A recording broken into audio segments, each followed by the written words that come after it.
आज के अनुपमा एपिसोड की शुरुआत पराग और अनुपमा की आमने सामने की मुलाकात से होती है, जहां बाहर से बातचीत भले ही सभ्य लगे, लेकिन अंदर ही अंदर तानों की चुभन साफ नजर आती है।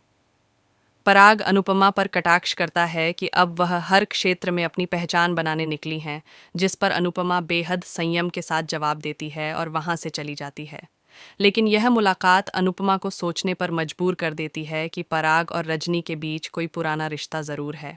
दूसरी तरफ राही को प्रेम का मैसेज मिलता है कि वह उसे लेने नहीं आ सकेगा, और तभी दिवाकर हालात का फायदा उठाते हुए उसे कार में ड्रॉप करने की पेशकश करता है। मजबूरी में राही को हामी भरनी पड़ती है। इस दौरान दिवाकर के चेहरे पर खुशी साफ झलकती है।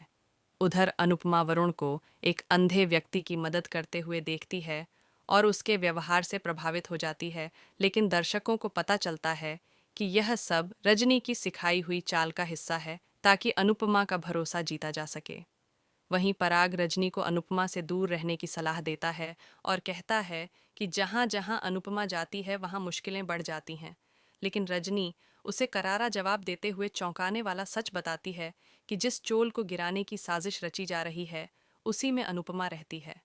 ये सुनकर पराग हैरान रह जाता है, लेकिन रजनी साफ कर देती है कि इस पूरे प्रोजेक्ट में अनुपमा को मोहरा बनाकर इस्तेमाल किया जाएगा और उसे सच्चाई का पता तक नहीं लगने दिया जाएगा। इधर चोल में बच्चों के साथ अनुपमा का खुशियों भरा समय दिखाया जाता है, जहां वह उन्हें हेल्दी बर्गर बनाना सिखाती है, उनके साथ डांस करती है और एक बार फिर साबित करती है कि वह किसी भी जगह को परिवार में बदल सकती है। वरुण भी इस माहौल से जुड़ता चला जाता है और धीरे धीरे चोल से लगाव महसूस करने लगता है। हालांकि उसके मन में अपनी मां के प्लान को लेकर दुविधा भी चल रही होती है।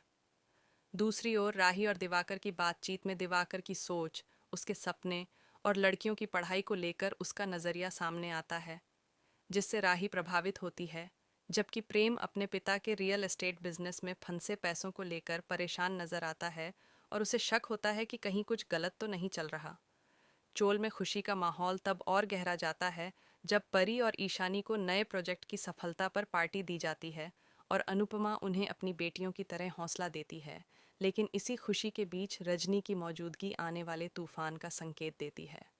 एपिसोड के अंत में रजनी सबके सामने यह बात रखती है कि चोल को बचाने के लिए अब लीगल लड़ाई ज़रूरी है, और वह अनुपमा को कुछ कागजात पढ़ने के लिए देती है, जिससे साफ हो जाता है कि आगे आने वाले एपिसोड्स में भरोसे और धोखे की बड़ी टक्कर देखने को मिलने वाली है।